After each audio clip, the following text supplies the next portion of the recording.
Thank you. Thank you.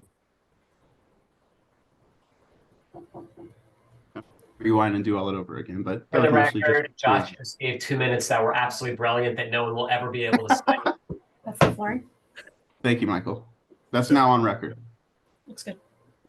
So, and our titles across and throughout the agency were mostly consistent, but not entirely. So what we did is the first thing we did is we created specific levels throughout our agency.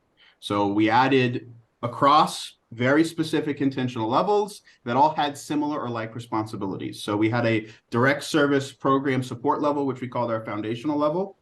Up from there, we had a coordinator's level, then a specialist level, then an assistant department head level, a department head level, a senior director's level, and then an executive level. And what that allowed us to do is to more intentionally design the org chart in a way that there was some forethought and we could actually explain, right? And the second step to that I think was actually a little bit more important is we added descriptions, call them position or level descriptions for every single level in the agency. So we got an org chart, and then the next few subsequent pages on that were here's the coordinator level, and here are the types of responsibilities that live within that level. Here's the department head level. Here's the types of responsibilities that live within that level. And what that helped do was articulate across the agency. You may not know what this person's job is, but you know that they're in this level, and here's the types of things that they're working on. Here's the types of things or types of responsibilities that they have, or the types of things that they're responsible for accomplishing throughout the course of their day or their year.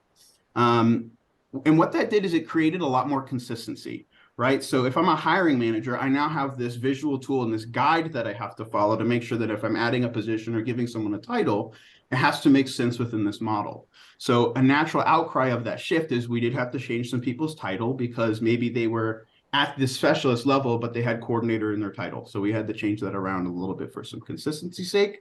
But it became a really useful guide for hiring managers. And I think also helped to paint a little bit of that transparency and clarity around titles, roles, and levels across the agency for our staff. Now, the unintended benefit that we saw is some of the feedback we got from staff is it was a little bit more of a clear model for career path and growth. So if I'm a coordinator, I can now see, okay, I'm a coordinator doing these types of things. Here's what specialists do. So if I want to be able to elevate, I can try to get into some of those responsibilities. Or here's a more natural job path for me in terms of how I can grow or advance within the agency. So all in all, that started to be pretty good in terms of that initial response. And what we noticed internally from our internal feedback mechanism is that negative feedback we were getting before disappeared, right? And in May of 23, so this past year, we got to see that initial improvement on the leading edge scores. So from May of 22 to May of 23, the response for I have opportunity for advancement within my organization went up by 10 points. The response for open and honest communication at my organization went up by 5 points.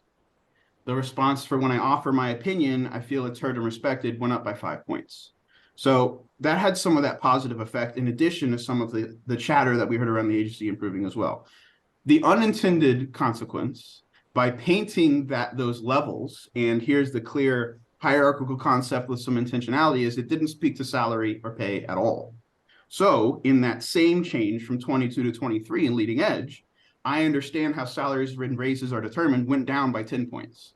I believe my salary is fair relative to other roles, went down by 10 points. My organization takes action to improve approach to compensation, went down by 5 points.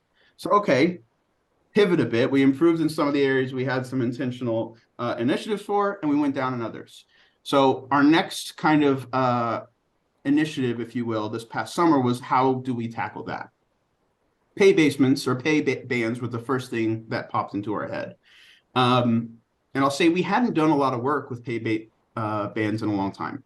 So we were starting from pretty much nothing with that. And doing that in the middle of a budget year obviously has some constraints.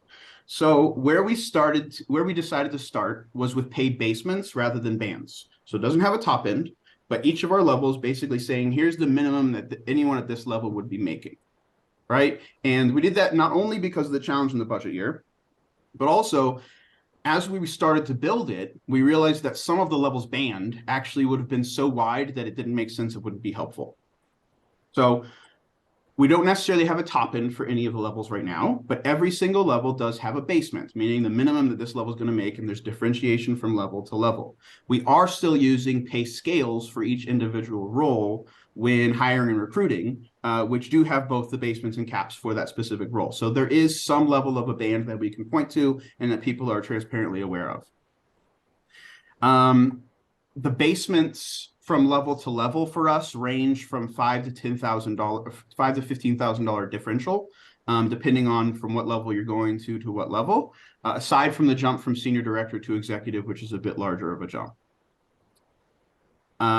There were three main challenges that we faced in our pay basement project, which I think are fairly significant and worth sharing.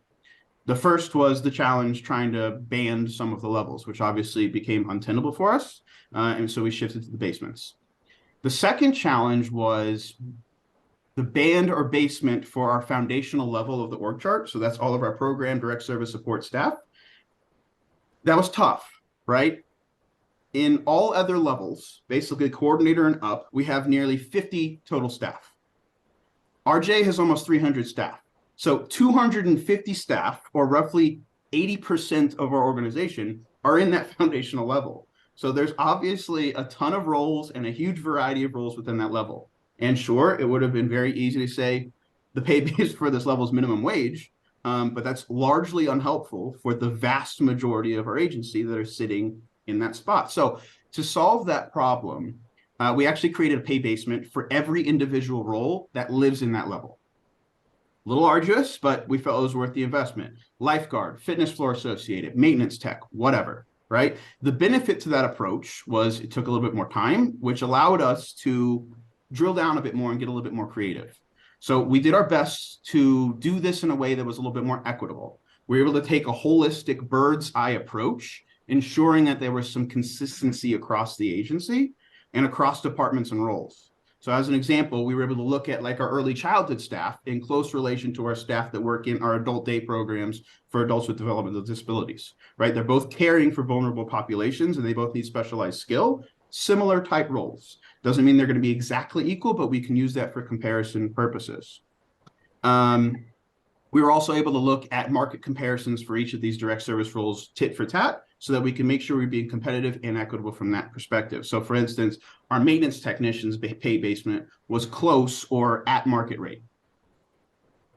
The third challenge was actually an ongoing challenge for us, and that's the consistent rise in minimum wage for us here in Arizona, right? So initiatives and plans in general to raise pay over the last 6 years has been really, really tough for us because every year for the last 6 years, our minimum wage has gone up an average of 5%. Some years a couple percent more, some years a couple percent more, but we are a couple percent less, but we've never really been able to catch up from there. So we've had a challenging time, enough of a challenge to just get everyone's pay up and keep the differentials of those tenured professionals that we've already had without adding in some of that additional pay increase. And part of the reason for our challenge was our methodology. So we had been in the practice of focusing on the rate. So for illustration purposes, say $14 an hour, and making plans to say we want to raise that pay to $18 an hour over the next 2 years. Okay, well, the challenge was each year we made progress with those rates. The proportionate differential actually doesn't move, or in some cases goes down, right? So it's kind of working against us, right? If you're making $14 an hour when the minimum wage is $12.75, and then you get a raise to 15, but the minimum wage goes up to $13.85, yeah, you got a raise, but you could also look at it like you got a 10-cent an hour cut. So we shifted our methodology. Instead of focusing on the rate for any of our hourly pay basements, we focused on differential. So instead of $15 an hour, it's minimum plus $1.15, right? So we've changed the phrasing to now it's minimum wage plus $1.15 an hour. That's the basement, right? Or whatever it might be for the specific role. And this allows the pay basements on the org chart to remain evergreen and current. And now also becomes a better guide and planning tool when budgeting and when thinking about the minimum wage increase each year, so on and so forth. And instead of each hiring manager generally determining what they think is best for specific roles they're hiring within the department, we have a little bit more consistency and a better guide for hiring managers across the agency and when building the budget to make sure that we're staying consistent and moving forward together. Now, I will say this resulted in a pretty hefty cost increase when we decided to do all this and put it into effect in the middle of the year this year, right? We're a calendar year budget. We decided, you know what, we're going to create these pay basements. We're going to bump everyone's pay up accordingly starting in August. And we did that. That was a big hit. And it obviously created a bit of an uphill climb for us as we are building our budget for 2024. But we felt it was an important investment. So now at this point, we have an org chart, and it's a multi-page document that has the org chart, which is color-coded and structured by level. We have our responsibility or position descriptions for each level, and we have our pay basements for each level, including a chart with pay basements for each role within the foundational level. I like to say the immediate reaction was not negative. That's largely because there was not any reaction, which I actually take as a win, right? When you go from having no structure and having no transparency around pay to all of a sudden transparently showing what many of the higher ups are making, I actually anticipated a potential negative reaction to start, regardless of where people were on the org chart, right? So if people that were all roughly here, and now we created multiple levels in the upper echelons, and now there's pay differential, whatever, I actually expect a little pushback. No negative reaction, which is positive, I think. We're also planning on doing a leading edge pulse survey within the next month or so. So our hope is we'll be able to gauge some of that reaction, but that is a much smaller sample size. So our real tell will be when we do the leading edge again in May and get those results back to be able to see the effect and impact of some of those changes, but we are hopeful. What I think is worth pointing out is we are never going to, shouldn't say that. Our intention is not to focus on the metric of I'm positive about what my pay is, or I think I'm paid enough. No one is ever answering yes to that question. That score is going to be bad for us always, right? But the things that really kind of stuck out to me were I don't understand how pay raises are determined. My organization is not working on competitive compensation or equitable compensation, those types of things, right? So if we can move the needle on those metrics, that's the win for us. We're okay with transparency. Not everyone's always going to love the answer, but if they at least understand and know the methodology behind it, I think that's at least some positive improvement for us. I'll pass it over to you, Danielle. So Josh, you took a lot of my talking points. We've had very similar paths. So I'll try to summarize. I think it's important to just give like a 2-second background on my organization. So we are Common Point Queens. We are the product of the merger of really 2 JCCs in the borough of Queens in New York City. So think of like East and West Coast, right? East side of town, West side of town. So we were the Samuel Field Y and the Central Queens Y for ever since the dinosaurs. 2 very, very different organizational cultures that came together for a merger in 2018. They had previously been under a management agreement where one agency was sort of managing the other, and then it was just deemed to be inefficient. With that came a lot of merging, for lack of a better way of putting it, and departments and divisions were created with the help of an external strategic plan organization. So we got a lot of help, but they were mountains to climb. Think 2 older adult services departments now becoming one. Think 2 youth and family departments now becoming one. What made it even more complicated was, we were also, similar to Josh, a very flat structure on both sides of town. And now you had really colleagues now overseeing the other. So there were a lot of mountains to get through, to even just look at our structure as becoming one organization. So now you had different divisions basically around age demographics. So you had early childhood, youth and family and camping, older adults, so on, developmental disability, so on and so forth. So we created an executive level. We were previously 1 CEO with a couple of associate executive directors. Now you have an 8-person executive team, a chief strategy officer, a chief operating officer, chief people officer, so on and so forth. And underneath us are our finance program and external affairs. Underneath those are assistant vice presidents. Those are our chiefs of their kingdoms. And then underneath them are directors, coordinators, and all of the direct service workers. We're roughly about 400 full-timers. Josh, I don't know if this pertains to you, but we are a management and union shop. So there is a complication of having both union and management positions, when you're talking about transparency and even the idea of moving salaries, titles, and responsibilities. So super complicated here. So once we got through sort of the merging of these two organizations and became one, then we started Leading Edge in 2021. If you are considering doing something like Leading Edge, I don't think that I could be a bigger plug. It's like reading the mean comments on the internet sometimes, but I think it's like super important to really understand what your employees are thinking rather than think you know. We joke that every time a pulse survey or a full survey comes out, like we read it like Jimmy Kimmel's mean tweets. We're like, they're 90% good, but we're like searching for the bad ones. But it really, I mean, similar to Josh, I mean, it really became very astoundingly clear that even though we created hierarchy, and I'm glad to hear he didn't get any pushback, we certainly did, because now two people sitting side by side, we're now like this. And there were a lot of questions. Why am I not a senior director? Why am I not an AVP? So there was a lot to work through there. But we felt like staying the course, the transparency should be king, was what got us through. And, you know, we lost some folks who just didn't agree. And I think that that's really healthy. I think as you work through to get to the place you want to get to, there's definitely going to be bumps in the road. We definitely experienced those. But we also started to see the same scores that Josh was referring to. So, you know, I understand how salaries and raises are determined because we didn't say, right? Everything was really a backdoor deal, right? If you fought for a raise, you might have gotten one. Some people who didn't. You could have had the same role. It was all the typical stuff that you see. But we were starting to see those scores really suffer. So our CEO is a true visionary. I say that she's going to fly to Mars one day and she's going to have us all operationalize that. She looked at all of us and said, listen, figure out salary bands, figure out how we can create a transparent process similar to our org chart and get people to understand how raises are determined.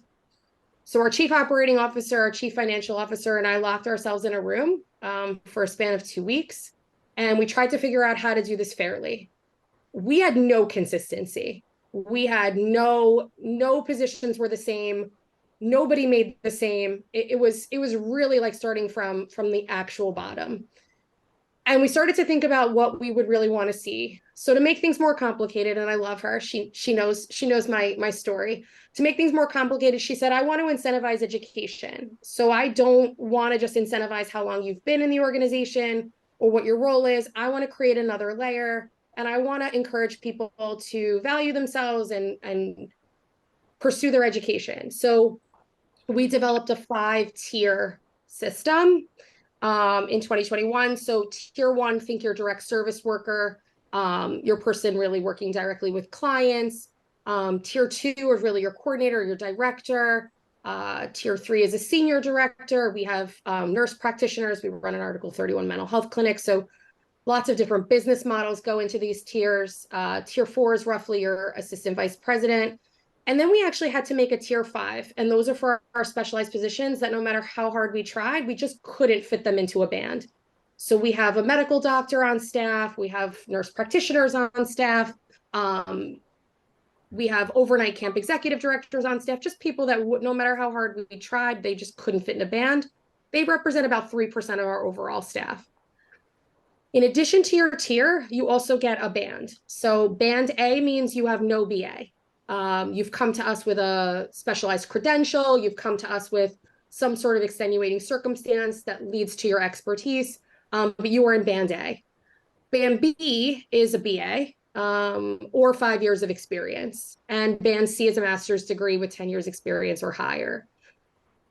We recognize that if you're going to put education as a possibility for people to either move up in their band, that we needed some sort of a scholarship program. So we actually put a staff scholarship program in place. And I'm happy to say we have about 28 staff receiving scholarship to go back to school to increase their band or to switch their band. But we really needed to put our money where our mouth was, and we put that all together. So we rolled out what was our salary bands. We had each of our department heads sit with each one of their staff so that they could really ask questions. This was very revolutionary in our organization. We had never talked about salaries before. We had never talked about how you move up, what you could possibly do. So we really wanted to make sure that people really understood, because we're really large and we're very spread out. We wanted the message to be universal. So lots of individual meetings and discussions. And like I said, mostly positive feedback. To Josh's point, not necessarily that you're thrilled with what your salary is, but that you can understand that you live within something bigger that exists, right? So there are no more backdoor deals. There are no more, I threatened to leave, so I got a 10% increase. It's really all about the fact that we're going to live through these bands. A challenge for us, because we're now living a few years through this, a challenge for us has been the market. People come in, they clearly fit into one band, but they want a very different salary. And we've had really amazing people walk away, because even though we've adjusted to meet minimum wage and we've adjusted to meet the poverty study that just came out from the Ford Foundation as best we can, we just can't do it. We can't do it across the board. I will tell you that our investment initially was a very high 6-figure investment to even get everybody on the same page. But we do see ourselves with folks just not able to fit into the band. And we won't put new people into tier 5. That is a grandfathered in tier. Spring of 2022, we go up 11 points on salary and benefits all together. And the same exact categories that Josh mentioned went up as well. We definitely understand now more transparently how our roles are being determined, but still a very low score on how they feel about their salaries. And this is Mike's favorite part, but we decided we're going to roll out, because everyone's exhausted and everyone's just gone through a pandemic. And we've actually done really well in the pandemic because we responded with emergency services, that we are going to give our entire full-time staff a 10% salary adjustment, a one-time adjustment, a one-time bonus. And we are going to do it across the board because we are heroes. And we did it, and crickets. Nothing. We heard nothing. And my poor CEO, who thought she was going to walk into a parade, did not get a parade. Because at the end of the day, what we learned through all of this is that transparency is king. And we did everything that we were supposed to do. And I feel so good that we live in the light. But Josh said it perfectly, you are never, ever, ever going to make people feel like they are making either what they deserve or more. Because it's just not a battle we're going to win. And I can tell you, as a cautionary tale, no one could do more than 10%, I would bet, and it still doesn't work. No parade, no dancing in the streets. So we continue to look at salaries. We continue to push as far as we can.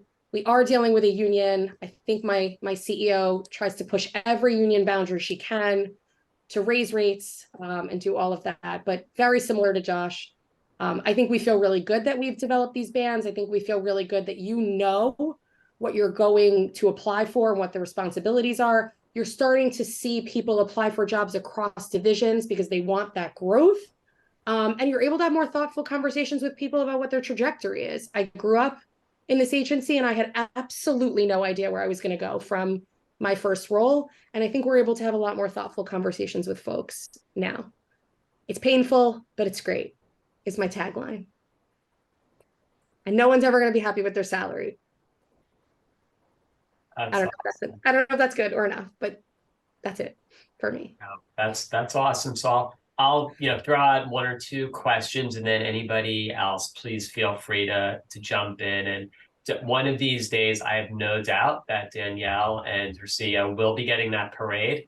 I will be in the crowd. So there was a question. This one's going to be for Josh, not Danielle, because Danielle has some collective bargaining parameters. In terms of teachers, head teachers versus assistant teachers, Josh, can you talk to what this process looked like for that differentiation? Yeah, so the early childhood team is actually one of the outlying groups that we had plans, and I alluded to it when I was talking. We had plans and initiatives to raise that pay over the last 5 years that kept getting absolutely thwarted by the minimum wage increases, which was a really frustrating experience. So they had been getting some incremental raises over time. We had this nice 5-6 year plan to get them to a place where we wanted them to be competitive with the school system. And then our intention was to go beyond that as well. And that was kind of our way of kind of shifting the culture and investing into where we felt they should get paid equitably in society kind of thing. We're nowhere near where we want to be, but we're getting there. We do have a level of differentiation from lead teachers to assistants and then to support staff. And the support staff are like our floaters and that kind of thing that are part-time. By answering the question, I don't know if whoever asked it has a more specific thing in mind. Okay. And then Danielle, the 10%, was that a one-time bonus or base salary, and what went into that? Can't say bonus. We have to say salary adjustment, as my CFO constantly corrects me and will always constantly correct me. It was a one-time thing, but I will tell you also about one-time things. No one ever expects things to be one time, no matter how many times you say one time. So we've actually been struggling ever since then. We didn't do anything close to 10% this past year, but it becomes an expectation. Again, no parade. And what have you done for me lately? And I've thought about this as well, for the smaller J's, both you come from, very large staffs. How do you think this process would work? I'd have to dig into it probably to like actually speak intelligently about it, but standing on one foot, I don't know the process is different. You should still be looking at your staff as a whole in terms of the specific responsibilities they all hold. What's the most efficient and effective structure to support the agency, and what roles do you need out of it? My assumption is that for smaller J's going through this process, you're probably going to learn a lot faster than we would how flat the agency is and how many additional higher levels of staff that you have versus what you actually need. And you actually probably need a more scaffolded model. But again, that's just a complete guess. Happy to dialogue that more if you're interested another time. Yeah, I wouldn't say anything different. I think probably just keep it simple, but also think about where you need the oversight, you need the hierarchy to refine and start there. And do leading edge, find out what your staff is thinking. Thoughts on specialized positions? Interesting concept that, there were some that just didn't fit a category. Do you think that places find that there aren't as many of those positions as we think there are? What did that look like, and sort of how it was less than 3%. Yeah, less than 3%. Yeah, it was tiny. It was just highly specialized positions. If you run clinics or you run very specialty businesses, you're just going to have folks that have to live outside. Like having a medical doctor on staff. I can't put him in a band. He's also prorated, right? So there's also the